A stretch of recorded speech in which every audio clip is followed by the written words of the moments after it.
kibaru dima fale yillonne ko dindingol melbe sanji lulu walla fo e santola se coronavirus penko tanole say atre mon fenjo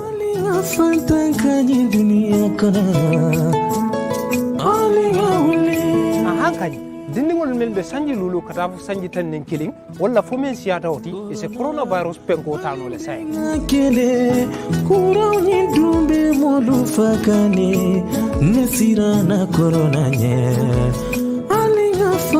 Sonia Tale, Washington West African Center Commandi, ise makoy idungoye coronavirus penkota.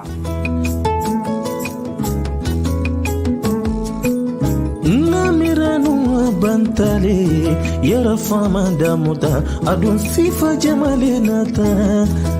Commandi in number dokilina 253-235-2132 wala 404-593-6215 wala 425-248-0810. Ama musuka fukelo mume vaccino nyina tale kandema vaccino nyina tale kantanga. Hello, wonderful viewers out there. Welcome back to yet another interesting episode of the Gambian Talents Forum, live in our studios on Gambian Talents TV, and I am your host, Isa Tukoli. On today's Gambian Talents Forum, I have a prominent individual here in our studios, and he was among the aspiring candidates who end up backing His Excellency President Adamu.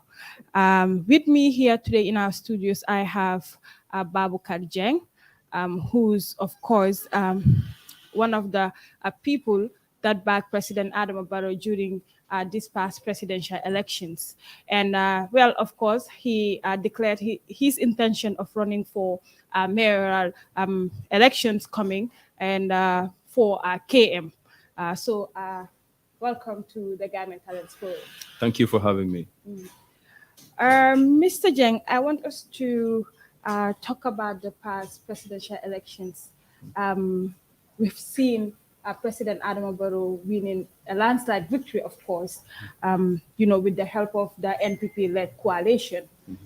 First of all, when they announced or declared President Adamu Barrow as the winner of the previous presidential election, how was the feeling like? Knowing you guys went with the president across the country, of course, because I was with you guys, campaigning, selling your agenda, of course, we will come to that. But how was it like?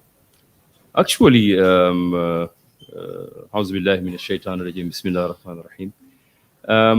it wasn't something that's shocking to me because being on the campaign trail and evaluating and looking at the response of the electorates, I was sure that we were going to win. And in the end, it was not just about winning. We were fighting for margin. We wanted the margin to be big, but we knew that we were going to win because of the approach we used to reach the electorates was so unique and powerful. And the team that we had, was so exceptional. And there is something that I believe every war is won in the general's tent before they reach the battleground. And what I mean by this is President Barrow, was a very proactive leader. We would sit on daily basis to evaluate, our efforts, which he's open to opinions. We all have the chance to tell him what we think, is a workable plan, and he's open to ideas. So when we sit down and talk and go out and implement, the next day we'll sit down and talk again and evaluate. So that was what gave me the conviction that, really we're going to pull this out heavily. Yeah. You talked about your approach. Well, we have seen claims from the UDP party that, the approach that you guys use was, giving out stuffs, oil, money to people. That's what they claim. By any chance, did this happen? Actually, I haven't witnessed any of those sort, and I believe it's an understatement. It should not have come from them. Such type of statements, because at the end of the day, we all went to the ground, and they also have things that they did on the ground to try and encourage the electorates, which when they pointed out what the NPP was doing, theirs also came on the surface. That they were giving, cooking pots and, all these things to women, at some point, and at the end of the day, to me, it's just mediocre, to speak like that, so I don't think it's relevant. Yeah. They said, a lot of people said that the NPP-led coalition after the presidential elections, amatulen Nolan Melon, or Nolan Melon legi amatulen, because this name Duduja talk na fi, which I'll come to that. One nane, President Barrow what na mobile guy KM.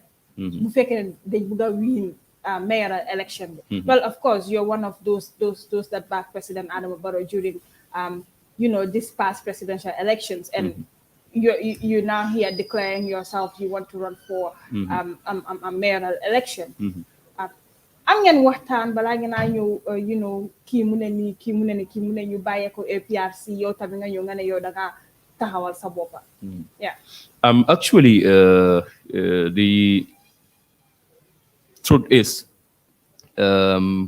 when we won the elections, we had series of, consultations with the president, and he is very sincere to us, and there was not an agreement that we made between us that he is going to put us in positions, or he's going to give us,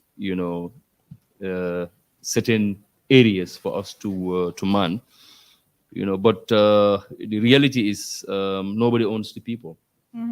And Durija coming out with that statement, ne sude joxuñ len KMC duñ win the mayoral, to me is some kind of understatement, and probably he didn't do his homework well, because when you look at APRC, they have ruled this country for 22 years, and after 22 years, they were dethroned. They went to the polls and the elections was won, even though they claimed that the election was rigged. Right. Which is which God knows best. And the matter of the fact is that the elections have been won by the coalition. And the way Jammeh get out of this country wasn't that good. He was kicked out of this country. So when Jammeh went, they claimed foul. And they cling onto the party, thinking that still now they have the powers that they used to have. And if you weigh the APRC party, they have lost a lot, during the course of time, and evolution have taken place. So Durija sending that message probably is a threat to the president that without the APRC, they will not be able to pull it. To me, it's not true. It's not the truth. Because I personally was on the ground, and looking at my position running for office, I think I am more connected to the population than Duruja, because he's just a spokesperson at the end of the day. My interaction and my social connection with the electorates, I think, is higher than his, because I was asking for a position, and I have structures on the ground. He's a party member, and he's part of the APRC structure as a spokesperson. That does not make you a politician. That we have to make clear. Having popularity does not win the heart of the electorates to vote for you. I think they have miscalculated, the theory of evolution.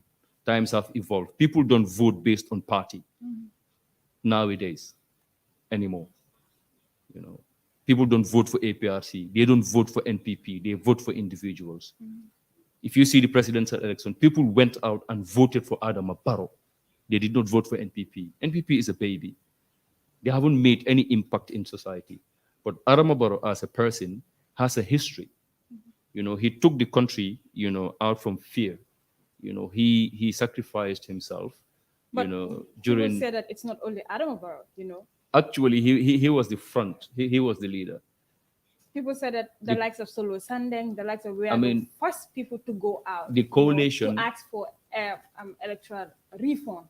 I mean, elections. Okay, Adamu Barrow was presented to us, right. By the and we coalition. went by the coalition, and we went to the polls to vote for Adamu Barrow, Right. not the coalition. And at the end of the day, he won the elections, and it was very risky. We all knew, what could have happened, if things went bad for him. He might be in exile or probably in jail because nobody there challenges Yahya Jammeh. So it was very tough, for him. And it's the law of causes and effect, and there's this natural law that governs the world. He sacrificed himself, and automatically, the divine controller of this world threw his love in the hearts and the minds of the people. That same love manifested.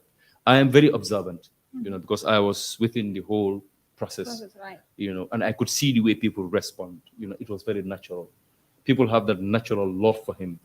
That's that's the reason why they voted for him heavily. Looking at these elections, and after the elections, we went into parliamentary elections. Yeah, we'll come to that. So Yeah, we'll come to that. So when we talk about President Adamu Barrow's first 5 years in office, and we understand there was, some changes, a little bit of changes here and there. Now that we are seeing, people accuse President Barrow's government of, rampant corruption, high crime rates, high cost of living. What is your overall observations of President Adamu Barrow's first 5 years in office? Actually, I would say that it wasn't him alone. It was the coalition still. And during the first phase of his being in office, it was him and the team. The UDP, GPDP, you name them. And majority of the coalition, during the first phase, of his presidency, was the UDP. We we call the spade a spade. But at the end of the day, he fired almost everyone in the cabinet. Actually, something was happening internally that you and I couldn't know. They wouldn't come out and tell us exactly what was happening, but there was this power struggle, in between them.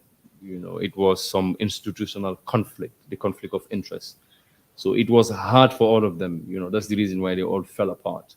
And he stood alone, probably during the end, of his presidency, probably 2 years before elections, when, the likes of the UDP leader, was out and some of them were out. And, so it was a process, and this is not a switch mechanism whereby you just switch on and off and things just happen just all of a sudden. It's difficult because you're dealing with human beings, and it's about procedures, it's about data, it's about people. When it comes to procedures, they can change, and you can observe the change. When it comes to data, you can play with the numbers and facts. Right. But when it comes to human beings, we are very deep. We are psycho-emotional, and we are spiritual. The human being is deep. So they were dealing with deep issues at the end of the day. You mentioned the issue of corruption. Right. Corruption, there is nowhere in the world when institutions don't deal with corruption. They deal with corruption But at at least different. you find ways of at least tackling some of the leakages that are happening. Actually, somewhere in the world where they are tackling, corruption. Somewhere, somehow, you will have some lapses when it comes to corruption. You cannot control everybody. As a head of state, he can control himself. What do you made of people that say that he's incompetent? Actually, to me, competence, the way people measure competence, the yardstick I use to measure competence is different from probably many. Some probably is like intellectual, and I don't measure human beings intellectually because at the end of the day, I sat with the president and I have some conversations with him. I know his levels when it comes to emotional intelligence. He understands things. even you as an individual. We human beings are prepared. Right. Anywhere we find ourselves, we are 100% prepared to deal with anything that comes our way. That's how we are built. But when it comes to governance, it's very technical. And as a human being, and probably as somebody who have probably, not a lot of experience when it comes to governance in his past life, he needs a little bit of time. And I feel that the team that is around him owe him a lot by being very proactive and effective. Because government is a set of systems that have been laid, a set of protocols. And so, but it's the human beings that are behind these protocols. That's why you have ministers, as leaders. Then you have permanent secretaries as technocrats, So it's just like a chain. Right. So, and a chain, anywhere where there's weakness in the chain, the whole chain is shattered, no matter how effective you are. As a leader, as a president, all he does is facilitates, and the delivery is made by the team. So if you want to take the whole blame on him, you will not be fair on him. I think we should all take responsibility, and as individuals, Right. because this is a collective, responsibility, as citizens of this country. I think what we lack here is ownership. If we don't take ownership, we're going to suffer from looseness. So there is looseness everywhere, and at the end of the day, when you have loose ends, anybody can just get up and do anything, and So I think one needs to start, putting up things that are positive. I would love to wake up one day and look at social media, and every single comment is about what the government should do and how they can do it so that they can have good results. Not just throwing stones at, okay, they are not doing this and they are not doing that, and pointing fingers here and there. And we should go back. We should go past this, negative, criticism, this cynicism, and finger pointing and blame, and he's not competent, he's doing this is corrupt and all that stuff. So I think we should, like, for instance, when I want to attack corruption, I should just get up and say, okay, why didn't the government put up such a mechanism whereby people will not be corrupt? Okay, do XYZ, because I see country X doing Y. That's the reason why they are where they are when it comes to corruption, rather than just bulldozing the president with negativity and with negative comments. So I think that's not going to do us good. Don't you think as well the president is too lenient enough, in handling some of these things? Because probably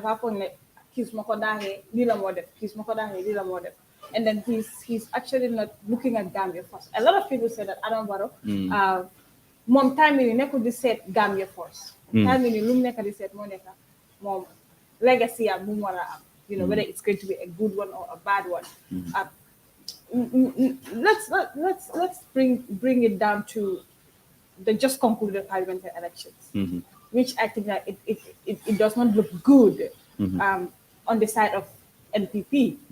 Looking at they won a very large margin, and then at the end of the day, you lose one of the most important administrative regions. When we talk about KM Banjul and West Coast, where he managed to have only one seat, which tells a lot, In fact, some people started asking the question of, was the election in fact fair?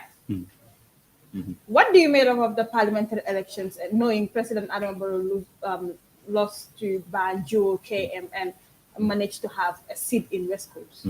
Actually, you see, when it comes to politics, Right. The dynamics are very unpredictable, simply because you don't own the people at the end of the day. The same very people who come out to vote for you, same very people can go out and vote against you, simply because of one thing or the other. You see, Do you think that something changes along the line within less than 4 months? actually, within a day, a lot can happen, at the end of the day, because you don't own the hearts and the minds of the people. And President Barrow don't control the people. He used to say it in his statements that, nobody owns the people. Yeah. They own their minds and they own their hearts. They can be disgruntled when it comes to certain things. They can be disheartened when it comes to certain things. And human beings, nothing satisfies this human being. So at the end of the day, between the presidential elections and the parliamentary elections, the president has a political party, and this political party has an executive, and the executive is directly connected to the people. They are more connected to the people than the president. Right. That is the grassroots. So for me, I wouldn't blame the president, but I will blame the executive. Why? Probably the executive did not do their job at the end of the day. After you win the elections, you maintain the electorates. Right. How do you maintain the electorate? The same people who got up and voted for you, you need to go back to the same people and fill their polls. And when it comes to choice of the candidates that they put up, the choice needs to come from the people, not from the executive. The executive should not choose the ones that the people should vote, but the people should choose the ones they feel can help them, and represent them in parliament. So I think it's a mistake, and each and every single political party make mistakes, and mistakes are allowed, But the worst thing, there's a saying that goes, you can fall but don't stay down. They can still get up and follow the same path. And I prototyped it. I went to London Corner Ward. They lost at London Corner Ward. Yeah. I'm one of the architects, plus a team, who gave him the seat at London Corner Ward. Because we went back to the drawing board and asked ourselves the question, what happened and why? So we brought all the partners together, being it APRC, PPP, myself, and we brought all the partners together and make them active. If you see, the partners were not active, that much active during the parliamentary. It was only the APRC who were active. Right. And that shows that, APRC claiming that without them, the president Barrack couldn't move. What did they do during the parliamentary elections? They just won few seats. They lost the whole of Fonyi. Right. So at the end of the day, you cannot control the dynamics of politics of this country. Right. It's just like the weather. Nobody has control of the weather. But we have control over ourselves. So once we went to the ground, we prototyped it. We went back to the electorates. Some of the electorates, they were angry. Some of them, because of probably Ramadan, sugar came and they didn't have sugar. Some of them claimed that, okay, they killed themselves, but nobody told them thank you after the elections. Right. You find different people with their different mindsets. Yeah. And you find the educated. All they're saying is, okay, what the heck is happening? The prices are getting higher, and because intellectually, and we are seeing the government is not doing anything about it. At the end of the day, when you look at prices, this is a global crisis that we're talking about here. Right. There's a global economic crisis. Most of the things that we consume comes from the outside. And when you look at the outside, it is expensive on the outside before it reaches here. And the businessmen that bring these things here, at the end of the day, there are taxes that are levied on them. Government has no control over these things, over prices. I think what government should start thinking about is, reviving a state enterprise. That's what I'm about to Exactly. say. Yeah. A state enterprise that will remedy these things, which I know they are thinking about. And, it's about responsibility, responsibility. We need to have the ability to respond because the world changes constantly. Don't you think that also we have a lot of things in the Gambia that the Gambia government can make use of, when you talk about agriculture, for example, the Jahari Pacha is there comes the technocrats, the minister, the permanent secretary, and the whole entire agricultural team. What's the use of them being there, and what's the use of the funds that they have when it comes to the budget? They're given annual budgets. If the budget is not enough, they should think outside of the box. They have opportunities that they can put things together. So I think we need to go into deep thinking, like you said, putting Gambia first. We need to have country at heart. And we need to include, some amount of sacrifice, self-sacrifice. That is not a position to go and earn. And you very fail to understand. They're serving the people. They serve themselves instead. So once we don't change that mentality, that mindset of, okay, I'm in this position not for me, I'm in the position for the Gambia, and it's a responsibility. That's the reason why they swear before they get in. They hold their holy books, being Muslim or Christian. And it's a commitment. It's a commitment to God. and it's a commitment to yourself and a commitment to mankind and posterity. You know, and at the end of the day, you will leave a legacy. Right. You know, and the narratives, you build your own story, and that's the story that's going to follow you right up to your grave. And at the end of the day, it's embarrassing having your grandchildren reading, you know, bad stories about you, you know, regarding, you know, theft and corruption and crime. At the end of the day, you know, how can you guide such children in the right path, you know? So I think there should be some amount of consciousness of self and consciousness of God, because we are believers in God, you know, and consciousness of integrity, you know. And, you know, one thing I always used to say, you know, you can lose everything in life and get it back. You can lose your car, you can lose your phone, your laptop, you can lose, you know, money. But two things, your honesty and your integrity, when you lose it, you will never get it back. That is it. So we've seen President Adamu Barrow made some nominations in the parliament. That is Babucarr Jeng nomination, and as well as the speaker, and Sidinja as the deputy speaker. You know that a lot of people also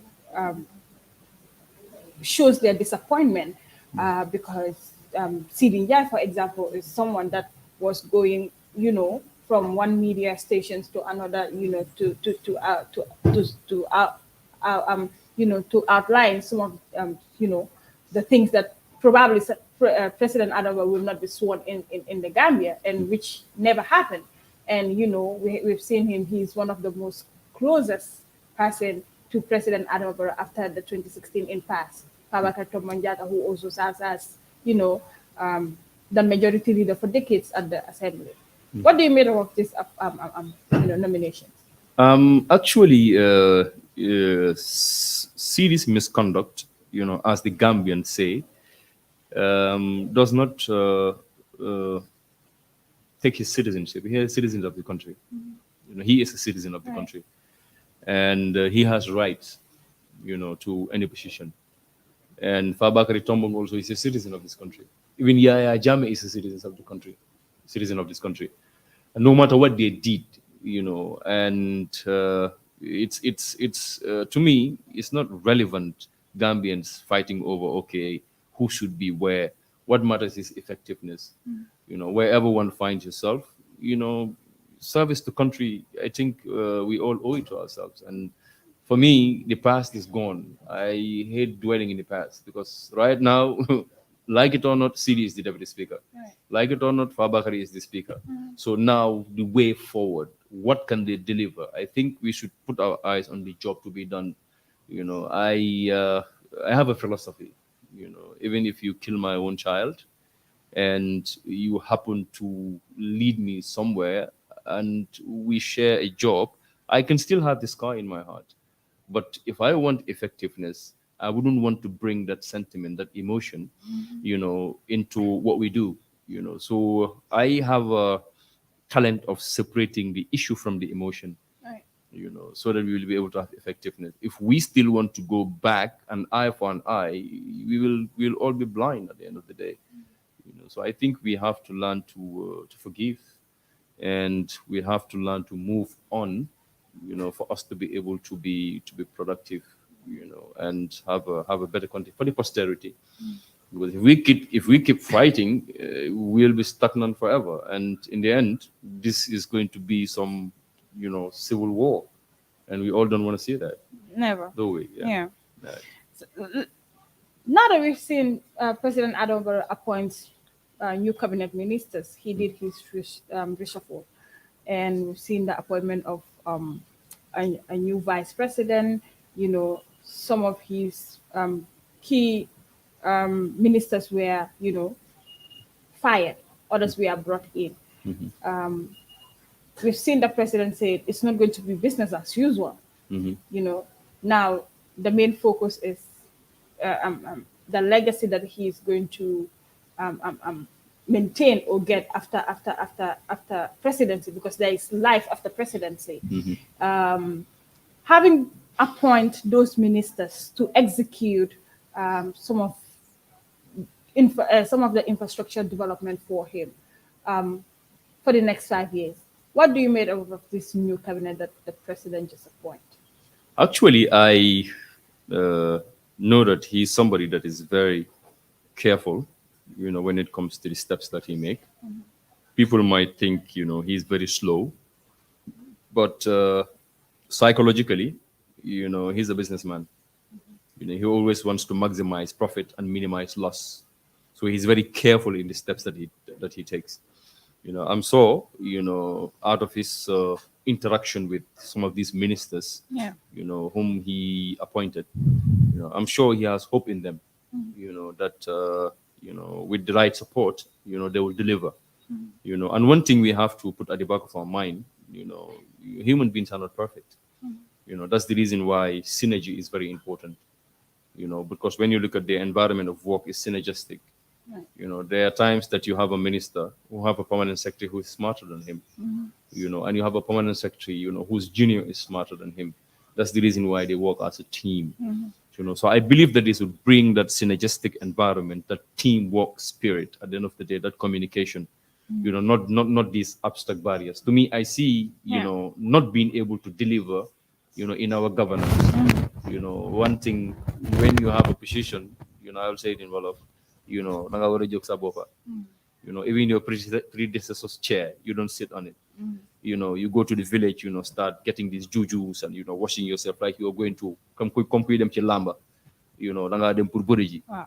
So beure ñu beure daanu sa kaw. So you go with that mentality of like, looking at your probably junior or somebody who wants to take your position, So they are afraid of one another. Even to shake one another's hand is a problem. Ku nekk ngi takku bi dëgër sangu be set, sangu be forox kay, because sangu boobu noonu setal. Dañu nobal sangu taka bem dëgër, gas suul taka fo dem ñu fa def téere ak safara. At the end of the day. So when we should, I think we should get past this mentality, and we open our hearts, for one another. And when it comes to, people that have what it takes to deliver, we give them the lead. Right. And every single department in government, should have probably a task that they will all shoulder as an institution. They should work with the National Development Plan, and look at themselves as an institution. Do you think that they are on the same right track with regards to the National Development Plan? Because a lot should be in place and it's still not in place. Looking at the security, actually, probably when they hear us talk here, they could derive something positive from our environment. Because at the end of the day, this is what Gambians should do. We should have platforms whereby we tell them what we think they should do.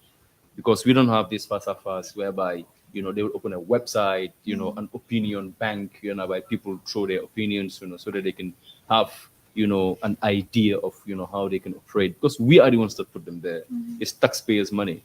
We pay them, to serve us. So at the end of the day, like I say, if they put the National Development Plan in front of them, they should have, each and every one of them should have a mission statement. Right. And the institution should have a general mission statement where all of them would subscribe. They should have an institutional development plan derived from the National Development Plan. And, they put the president's mandate in front of them, like a 5-year mandate. They should have internal workshops whereby they should close all those gaps, and try to synergize, because when hearts and minds come close to each other, you'll be able to pick up brains and pick up minds. That's what leadership is. To me, leadership and management is two quite different things. Leadership is about having the wall, and management is having the ladder on top of the wall. Against the wall, so that they will be smooth climbing. So I think it's a partnership, and it's chemistry and mathematics. Right.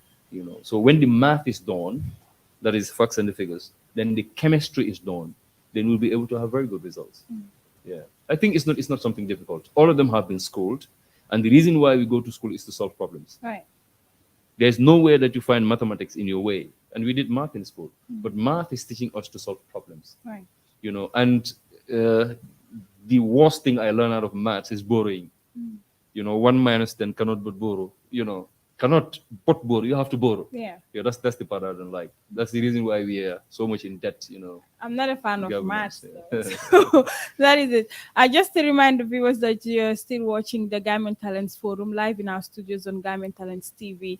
And I am Aissatou Kulibal. Of course, my guest today is none other than Babucarr Jeng, an aspiring candidate who wants to vie for the position of the mayor in KM. And now let's talk about Babucarr as a whole and Buganeka mayor. Surtout in KM, you have a very strong, competitor. Looking at Ben Suda and some of his achievements, Lum Amsi KM. Look at Babucarr Buga run for office of mayor in KM. When you say some of his achievements, I was expecting that you would have a list of achievements. But you've seen some of the development that he has brought in KM. Looking at the Mbalit project and other projects as well. Looking at I see the Mbalit project as a failure because at the end of the day, people are paying their rates. At the same time, they're paying for their Mbalits to be picked up. And this Mbalit being picked up, at the end of the day, they're going to dump it in someone's backyard. We all see what happens at Babucarr dump site. $11 million is used to fence the Babucarr dump site. But when you get inside, it's disgusting. So that's a misplaced priority. If you take $11 million, it's not $11,000. That's a lot of money. $11 million can do a lot, to be able to tackle, dump site management. Picking up Mbalit. Mbalit is not picked up from everywhere. We see these Mbalit trucks going in and out, but at the end of the day, you don't see them everywhere. And those Mbalit trucks are loans to him. He's paying them. And at the end of the day, he's going to take the same burden, back to the people, because at the end of the day, he will have to pay those trucks before he gets out of office. So the Mbalit is a complete disaster, because there is no effective waste management. There is no effective way of dumping the waste. And at the end of the day, if you go to the dump site, it's a very unfriendly way of dumping. You have hospital waste coming. You have organic waste coming from the markets. You have electronic waste, all just packed in one place and piled and dumped. And at the end of the day, you have fire outbreaks all the time. We recently see that the fire outbreak, and there is this emission that comes out in the air. You go around the area, people are sick out of the dump site, and the dump site still exists. There is no comprehensive plans that are shown to the public, about the dump site. And all I see is on the newspaper, Talib claiming foul that government is not helping him. Why now? He claims foul that government is not helping him. Where was he about 4 or 5 years ago? Was he just enjoying the privilege of being mayor and sitting down and being driven here and there? At the end of the day, being a mayor, you are a leader. You have to roll your sleeves and get your hands dirty and get your feet dirty and get down to the ground and get things done, rather than being pampered and realizing, like, maximizing profit and collecting taxes. You see, there's one saying that goes, I don't know whether you've ever heard that. Somebody who's good with a hammer, everything he sees, he thinks is a nail. That's why when we stood in the same platform to debate about the issues. He said he's going to raise council's budget to $1 billion because he taught his business, because he's business minded. Yeah. He's from the business field and he was given an easy ride to be a mayor. But it was a different ball game. This is leadership. And he got confused and trapped, in the paradigm of management. There is two, I told you in the beginning, he's a manager, not a leader. At the end of the day, he confuses his mandate with the role of the CEO. And if you get into your CEO's shoes, at the end of the day, there is conflict, institutional conflict. At the end of the day, nothing works. That's the reason why everything happens here in council. That's the reason why you see, council has a website and, have this and that. And when you go to the municipality, it's a different thing. Everything is just not in order. There's waste everywhere. Your streets are dirty. People are urinating everywhere. you find our street children are loose. You find ghettos all over the streets, and it's not just central government's job. It's the reason why we have local government is to close the gap. I mean, in council level as well, you have individuals, you have the councillors, you have the VDCs that should actually, accomplish some of some of the things that the mayor is doing. The councillors and the VDCs is like the ladder. But if you have a ladder and you don't have a wall to place your ladder, you can never climb, my sister. As a mayor, you should have something that you put on the table to work with your ward councillors. But when politics come in, you choose whom to work with and whom not to work with. You have these abstract barriers at the end of the day. It's going to be difficult. And if you are a mayor and you don't have an agenda, you don't have a plan. So you think Talib don't have an agenda? Talib, when he entered into the council, he didn't have any plans. Really? He didn't have any plans. Because at the end of the day, it was during the impasse, innit? Immediately after Jammeh left, we entered into local government elections. And he was elected in a short period of time. He found me at the Babucarr dump site when I was protesting. I never knew that he was interested in running, but he came there on the ground and found me there protesting. A couple of times, just observing. So what will you make different when you are elected as mayor, different from what Talib is doing? Because a lot of people are commending Talib, those that are in fact not in the same party with him, that he's doing amazingly well with regards to KM. We've seen the beautification of the beautifying, the streets of KM and all. Do you need a beautified street? It's just painting and trees at the end of the day, and I've seen no changes, because at the end of the day, what benefit would that have to society at the end of the day? And we don't want like a fashion show or a talent show, a display of what feeds the eye, to delude the minds. And this is not what council needs. Right now, what KMC needs is a savior. So are you telling me I consider myself as a savior, because my policies and programs, I have people in the midst of my policies and programs. I want to touch lives. I want to have initiatives that will touch the lives of the people. And regarding the development of the infrastructure of the KM, I will leave that to my CEO, and I will leave that to the different areas of council, to take care of. But as a mayor, you have to be proactive. You have to build the bridge between what council does and what goes to the municipality. So that's closing the gap. So my coming in, for the first time, the municipality will have a leader. And I have few targets and I have few things that I want to do.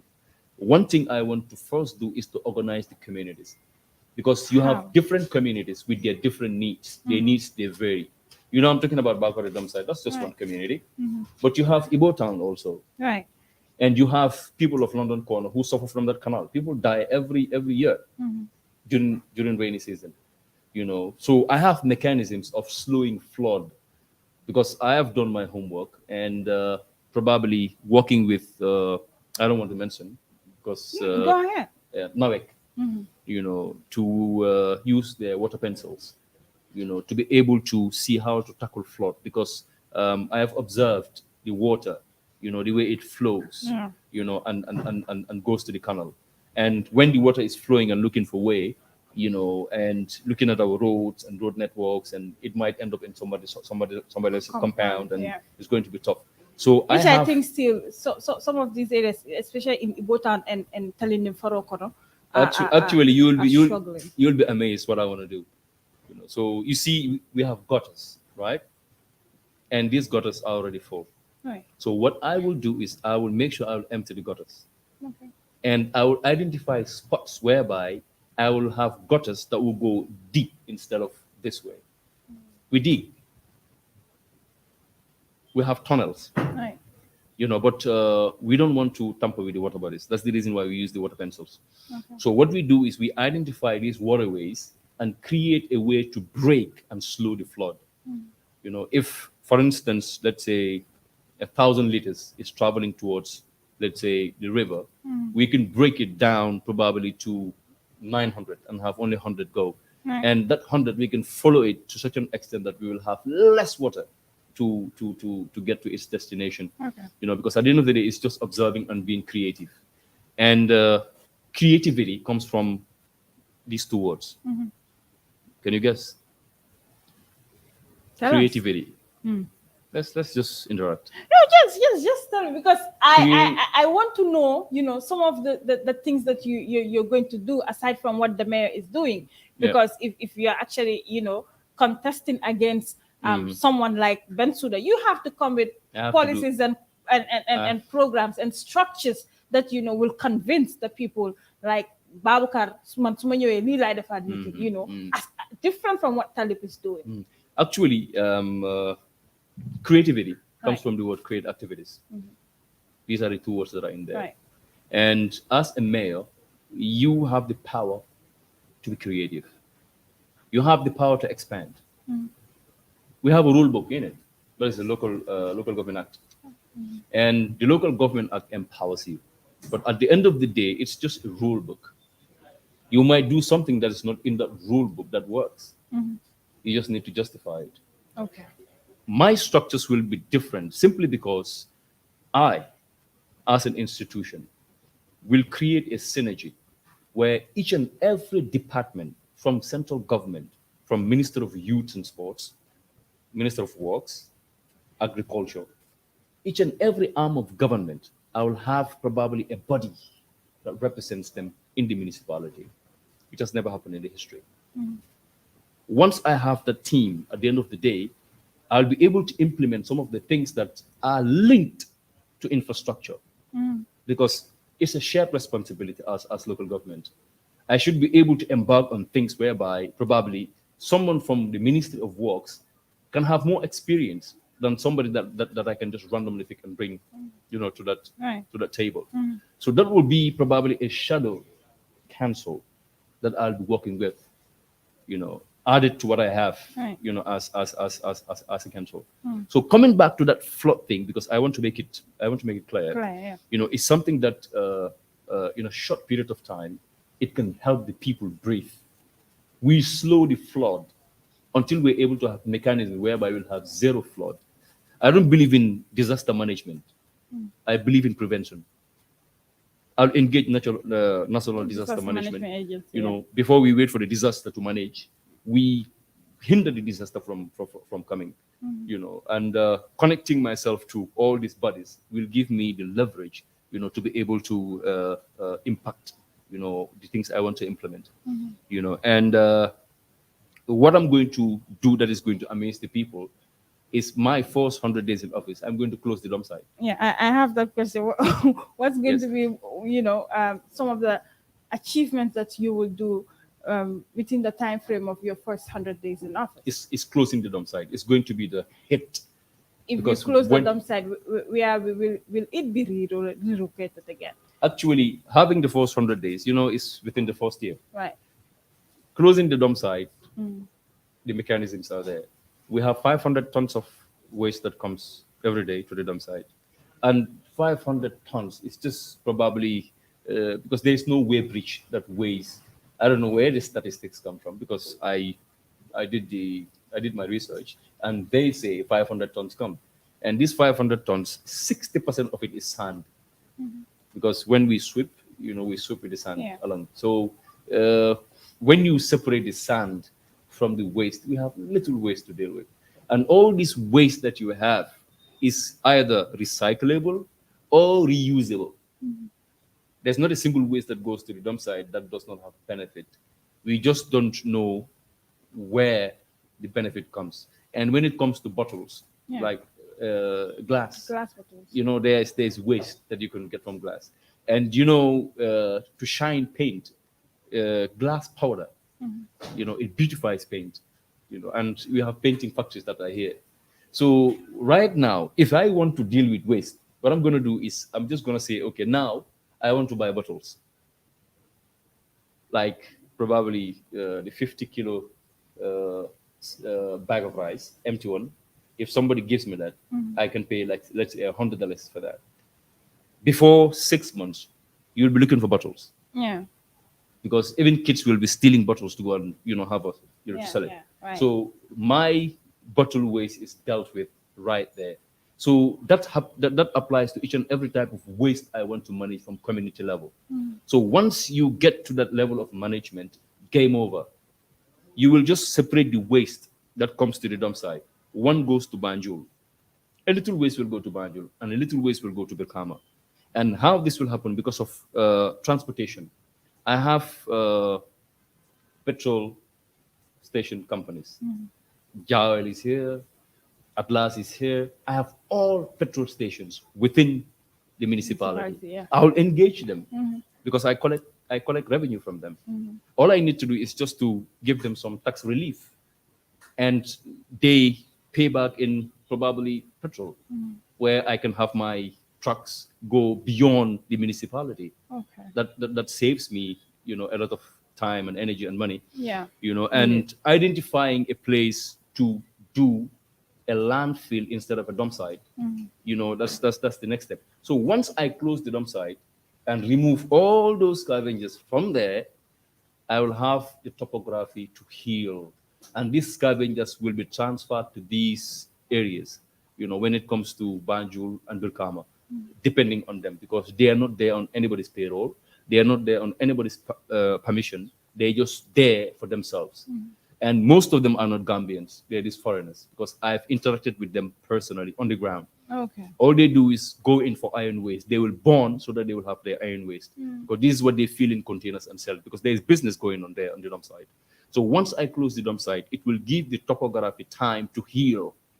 Once the topography heals, all you do is you will scatter the waste, right, and you will backfill.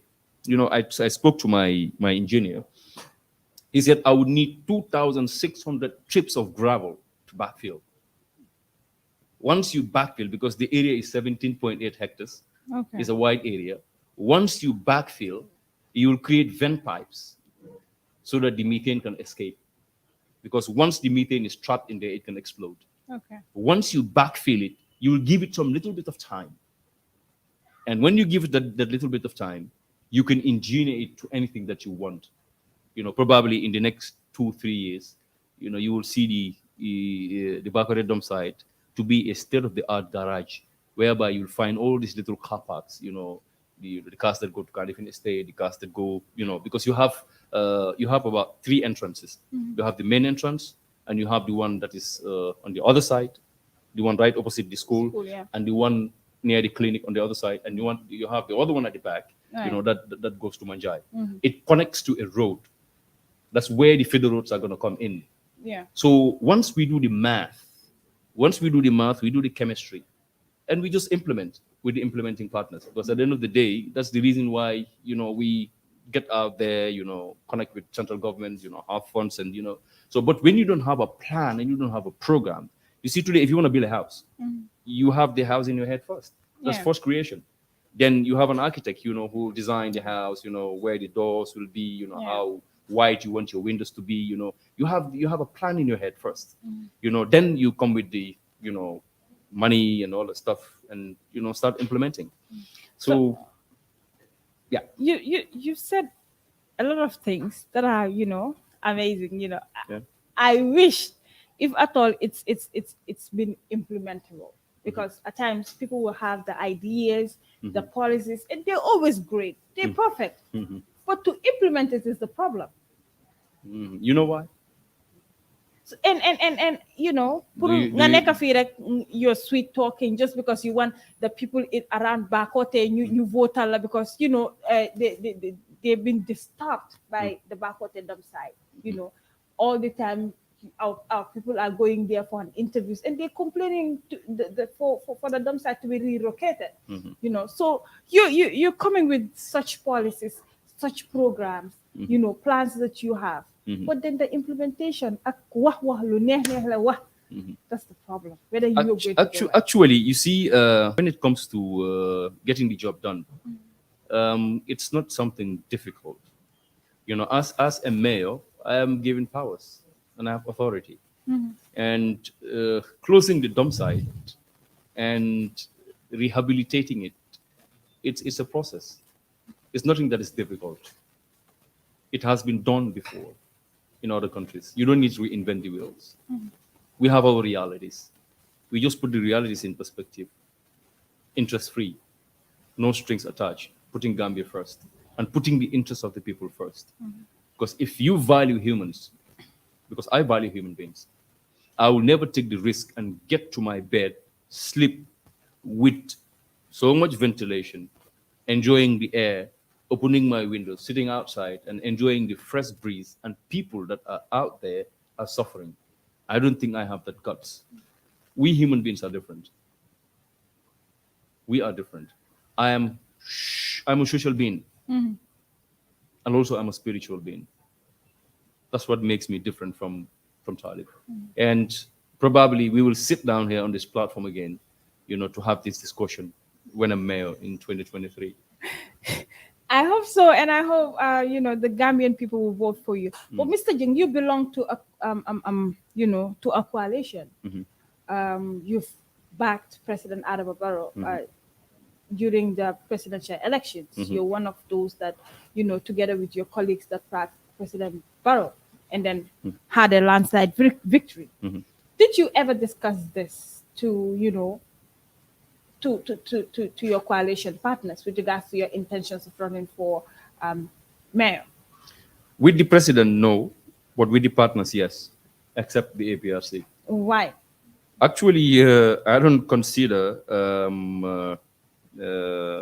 APRC as a partner because they are a partner to the President Barrow, not a partner to me.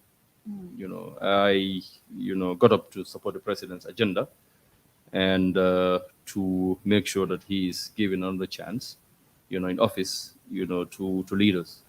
But as an individual, I am not a partner to the APRC, and they are a big party, and they have their structures, and they have their rules and regulations, And as for the rest of the team, I have a rapport with most of them, which I use that to communicate.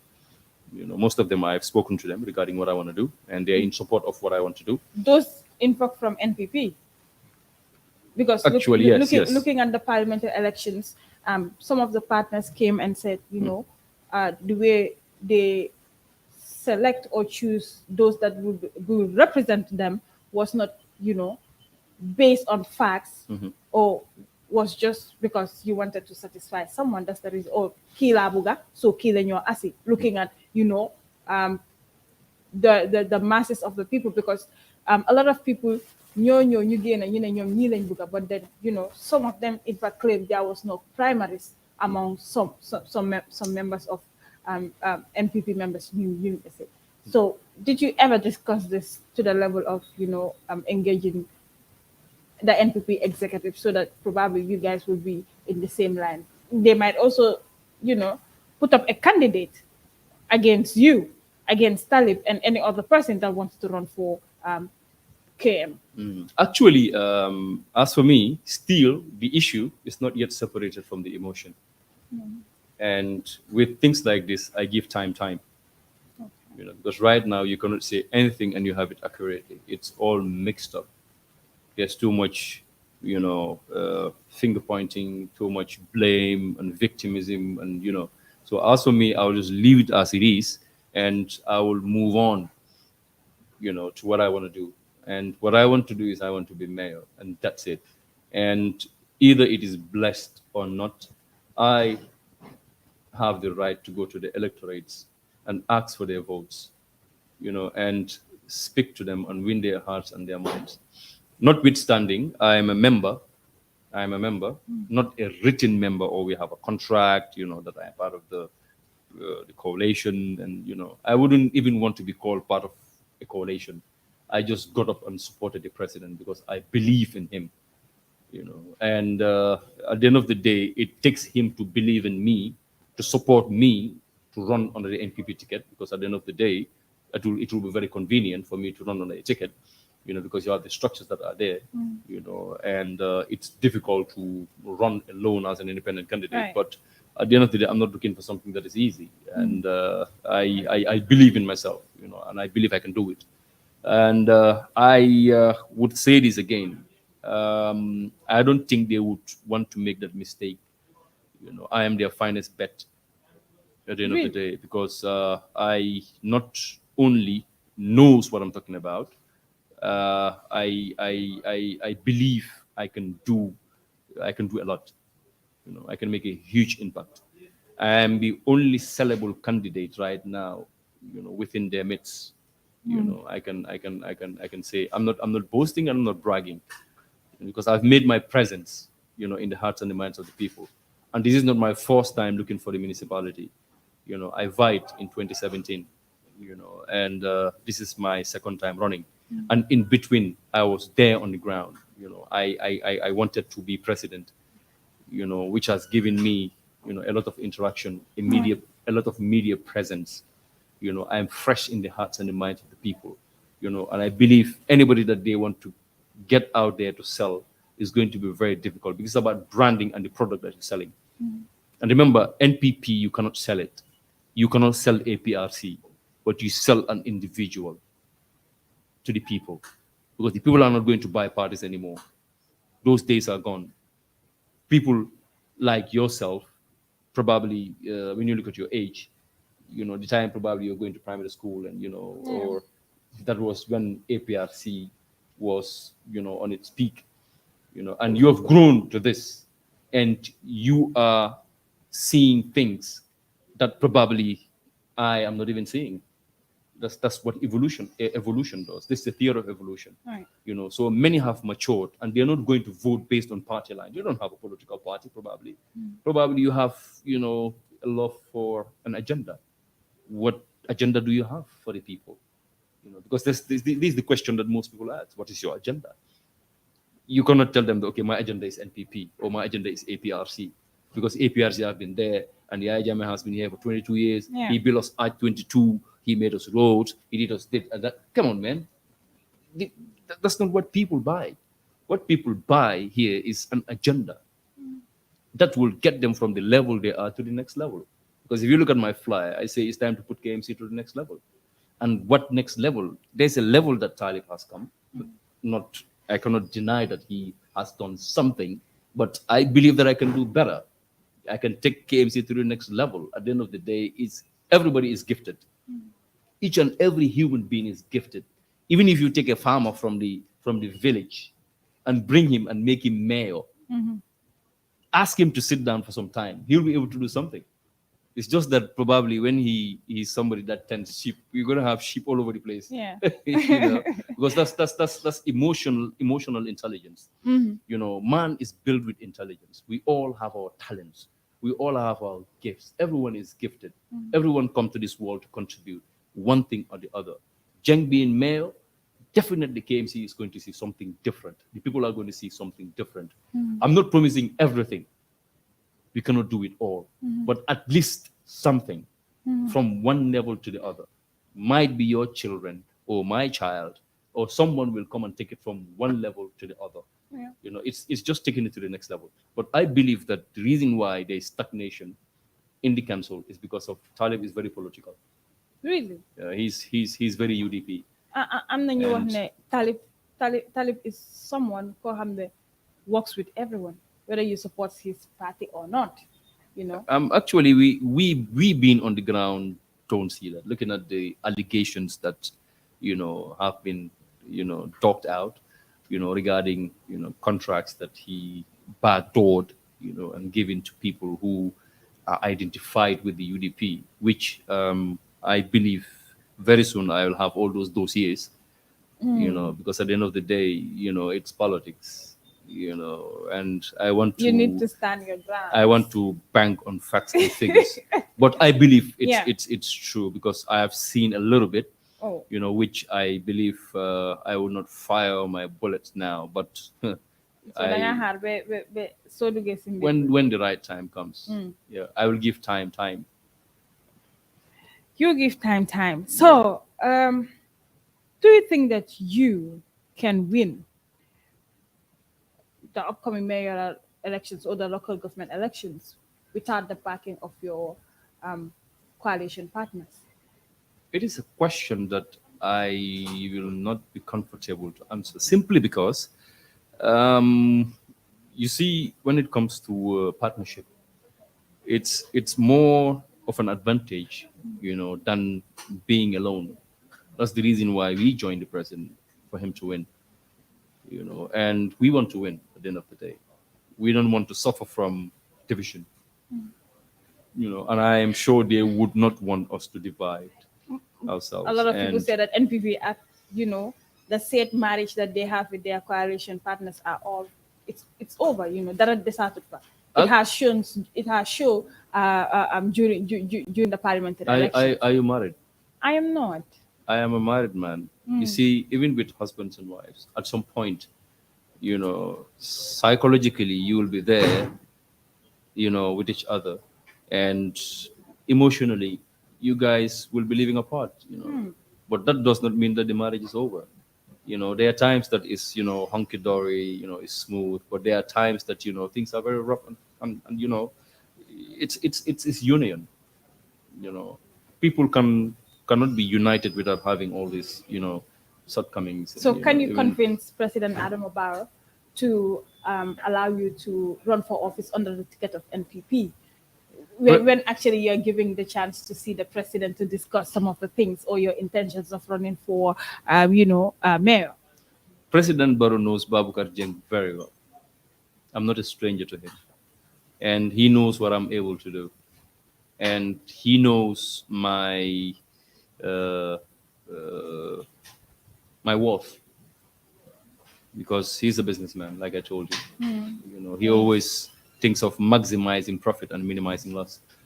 I think he wouldn't mistake me for someone else. If there is someone that is sellable, and I believe that he is more sellable than I am, I will support the individual. For us to get into council. But So, if at all they don't have that person, will Babukar run for mayoral going as an independent candidate? Actually, that is very premature for me to put on the table right now. But the reason why I am very optimistic that the NPP in general, because most of the executives within the NPP, I have some level of interaction with them, Okay. and they know my capabilities. They know what I can do. It's not just bragging. They know I can deliver. We need a mayor who can deliver.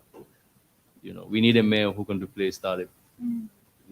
And at the end of the day, we just don't need somebody to win the elections, but somebody to run the council. Yeah, and I can win the election and run the council at the same time. I hope that's going to be the case, because I know you're running against someone who's everyone's favorite. They claim he's everyone's favorite. I am not saying He's UDP's favorite. even those that are not in UDP are supporting Talib. I have seen that. I have interacted with people from, in fact, the NPP camp who actually, acknowledge Talib's some of the things that he's doing, and says that I haven't. he's actually doing great. I haven't shown. I haven't shown out yet. At the end of the day, but once I'm out, the narratives will change. Really? At the end of the day, the president has a package for KMC, and I'm sure the people of KM, wouldn't want to miss that opportunity, regarding development. He wants to focus on KM, and he needs a mayor, who is NPP, who is open, to development. And at the end of the day, Talib is UDP, and we know the chemistry between UDP and NPP. It's not. It does not look good. Yeah, you say it so. And well, it's there. People Very are obvious. saying Yeah, yes. it's very obvious. Yeah. So let's talk, because I know they're signaling me it's almost time. Do you just comment right where you are? Mm-hmm. That's where he sat and said, if President Adamu Barrow really wants to win KM, he should leave it to the APRC to take care of, because, previously Yankuba Koli was there, and then, he served for, I think, 2 decades or so. Now that we've seen, NPP lost the parliamentary elections from KM and Banjul, Dudi just said that if at all President Adama really wants to win the mayoral elections in KM, Mubaye Kogai, you take care of You that. see, me, what I cannot understand. Where was the APRC during the parliamentary elections? If Dudija is claiming that if the President Barrow didn't give them KM, they're going to lose, where were they? Did they disappear out of the blues? If they are still existing as partners, we could have won this place. What was wrong? Is it that there was some form of protest to injure the president, to show him, their powers? Then that's not fair on the president. Then they should not be trusted in any way. Teaching him a lesson in such type of situations.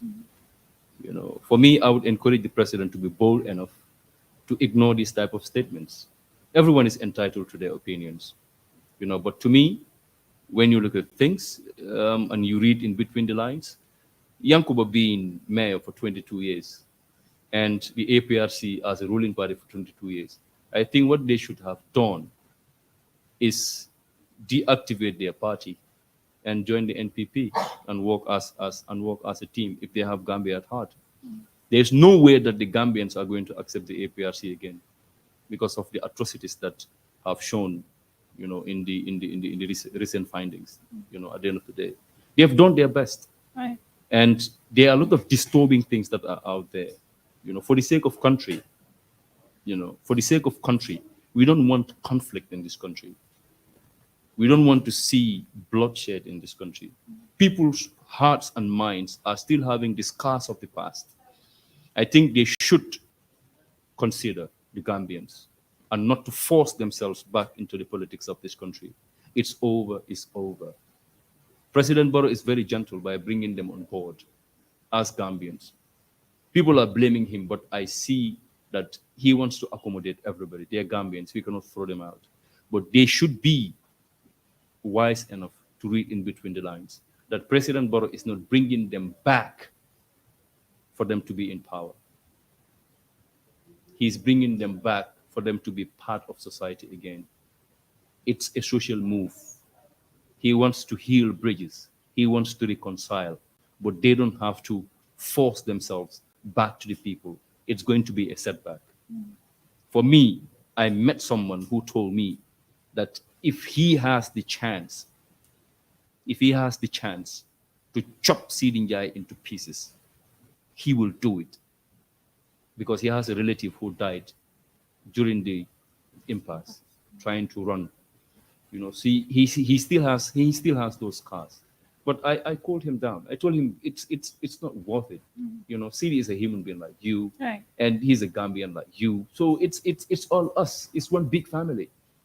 We have to shy away from all these colors and all these isms and schisms. We Gambians at the end of the day, we are one big family. So, but they should be very careful in their statements. Dudija is a brother, and I have a lot of people who are within the APRC, and at the end of the day, it's not about hunger for power. This is about change. We are from a lot of crisis, and there's a lot of change that has gone on. Right. We have a lot of work to do. The posterity is at stake. The Gambia, is at a very critical stage where we don't need all this, pettiness and, all these statements that can, turn this country upside down. And it's not healthy for the president. They're not helping him, Right. And it's too much pressure on him already. They should cease fire. Enough is enough. They've been given enough time, enough chances. So let them take the back seat and the Gambians enjoy something new, So before you go, finally, Jeng wants to run for the local government elections, as the mayor for KM. A lot of people say that you're not popular, probably Hamilton Jeng Silum Nekon, Yan for some activities that Nekon, well, look the Farwa KM to an extent that people should vote for him. Kui Jeng, and what were some of the things that you were doing for KM? Probably you were doing very good stuff that, I was made to understand that people don't know. Now people are watching you. You have the opportunity to, outshine and then tell them some of the things that you are doing. Actually, I've been doing a lot of things though, which is picking up height, which I don't need to get out there and sing because it will, sing for itself when the time comes. Right. There are two organizations that are running parallel. That's Gambia First as an entity, which currently we are supporting, the youth and trying to create employment for them. And we have single mother scheme, the single mother scheme, which we train, single mothers, and we have graduated, a lot of them, in skills. Right. Some of them are masseuse, they know how to massage. Some of them they do like facial therapy, makeup, and we are establishing them to give them out as maids and in my own little way. So at the end of the day, you don't choose a mayor based on what he has done, for the municipality. I think that's a wrong way of thinking, to choose a mayor. It's not all about what he is doing, what he is capable of doing. Right. If you have the chance to be in position, I think we can weigh people, from what they say, Right. and their mindsets. I think anybody that listens to the interview today, you should be able to put me on a scale. People are different anyway. Some will give me like 0 kgs, and some will say, "Hey, this guy is dope," giving 100 kgs, So it depends, because people are different. That's the reason why, we go to the polls. Some believe in you and they will vote for you, and some don't believe in you. They will vote for someone else that they believe in. So I think it's going to be a different ball game. And the ideas are there. I haven't even mentioned the things. You can mention some of them, but then Yeah, I don't think this is so- going to be the only interview that we are having.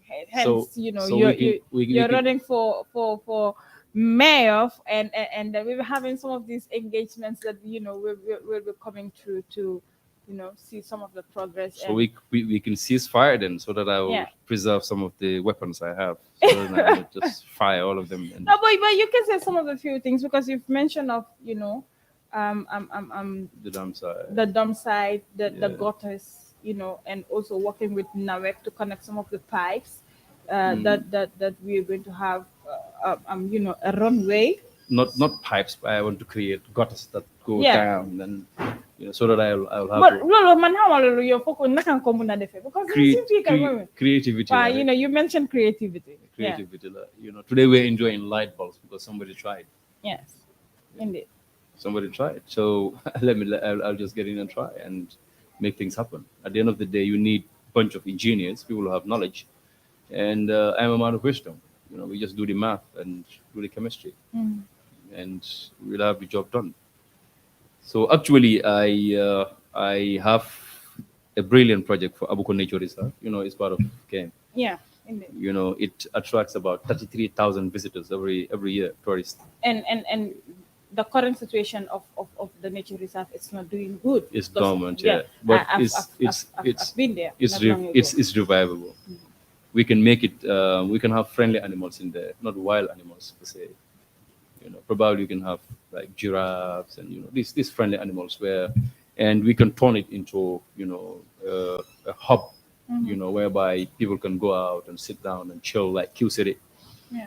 Because the land is there. All you need to is just to mastermind it and have partners, to develop it, so that people can have somewhere to go and sit down. And because there's nowhere within the game where, you can go and sit and chill, and we don't have some things like that. Yeah, we like have parks and a similar thing in Talinding, where I come from, Yeah. at the Buba zone, but it's it's all spoiled. In fact, Actually, that's where the new market was relocated when they're building that's just a older playground sort of, and it's not organized, and But what I want to do there in Abuko Nature Reserve, it will be so interesting to such an, because already we're talking to partners, Okay. who are gonna come and transform the place. It's like you're ready for the job. Yeah, come on, man. Yeah, I'm ready. I'm ready for the job. And Amazing. the other important thing is I have the community ownership program, Yeah. which I want to engage the communities, for them to take ownership of the municipality. Because within the community, you have engineers, you have doctors, you have lawyers, you have professionals, Right. you have mechanics, and I want to organize them. They will be my resources, my human resources, to deliver certain things. Because whatever we want to do, we can work with the communities to implement. I just don't need to borrow experts. I mean, if you want to have a very effective municipality, you need to engage the community. The communities, yeah. So already also we have the business owners program. We want to engage the business owners, ranging from, construction companies, ranging from, these properties, land, yeah. And the reason why I want to engage these property owners, because I want to tackle house rent, because house rent is an issue. But I have this. I think it has been one of the major challenges. I have this landlord tenant scheme, LTS. Yeah. So the landlord tenant scheme, I am going to have a database from all these properties that are within the KM, each and every single person that is renting, and I will marry them with the banks that are within. I will work with a bank, and these banks will work with these tenants to such an extent. You see, when you go to the communities, you see this woman, they have this susu. Yeah. Tech and the My other mom stuff. is part of that, And actually is profitable. Yeah. So we will create this community. We will create this one big family that nobody has a problem of paying rent at the end of the day. Okay. Nobody goes to the rent tribunal, and it's going to be so effective to such an extent that the contributions won't be much, from the tenants, Right. and the landlords will contribute because they wouldn't want to be, stressing themselves going to the rent tribunals, kicking someone out, and people have to be sheltered. And Gambia, Yeah. we are so sentimental when it comes to, you might kick someone that might be even related to someone that Yeah. and it's embarrassing. So we create this one big family. Instead of only taking rent, they will have some form of contributions that they make, and the banks also, they have these social funds, and we just create this one big pot, whereby nobody suffers at the end of the day. And it's going to be profitable as well for the banks because they will have a lot of money that they're going to keep, and do business here and there. And it's just going to be one big, spider web that we create, so that nobody suffers. Amazing. So That's it. yeah. Amazing. So thank you very much, Mr. Babucarr Jeng, for coming through. Like I said, he's one of the, most brilliant young politicians who are, emerging. And then he backed His Excellency President Adamu Barrow during the December presidential elections. And Jeng has the intentions of running for the mayoral election, which is the local government elections next year for KM. And I wish him all the best. But I hope this is not just going to be the only interview that we are having. Anytime. What? Because because at the end of the day, some other engagements, otherwise. No. No, why else more? Even if you want to come home and do an interview, Yeah, we will love that, at times. It's not a problem. Yeah. My doors are always open. Amazing. I love communication. Amazing. So these are the kind of leaders that we want, Effective communication, I think is the best way we can actually, remedy some of the challenges that we are having. So if we are having leaders that are communicating to the general public through the media, I think that's the best way they could do, and then sell their policies and sell their agenda. So it is the Gambian Talents Forum live in our studios, and the that's the end of today's program. Thank you very much, Babucarr Jeng, for coming. It's a bye from us. Thank you very much to my able technicians, Amidiba and also Aissatou Toure, for the amazing images. Thank you very much and have a wonderful day. Bye-bye. It's Real Life Music. Yeah,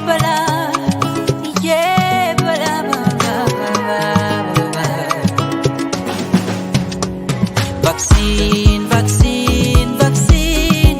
You all get vaccinated before it's too late. Vaccine, vaccine, vaccine. You all get vaccinated. No need to hesitate. No need to hesitate. Before it's too late. Can do love for pour le faju. Why is garab banya faju kuchi denga haru. Suñ waref la pour ñu jog aaru. Ndax ñu daan feebar bili le mo raw fa kaaru. Get vaccinated nga aaru from getting COVID. Ar sa boppu ak sa dëkkandoo ba kenn du si. Jël ko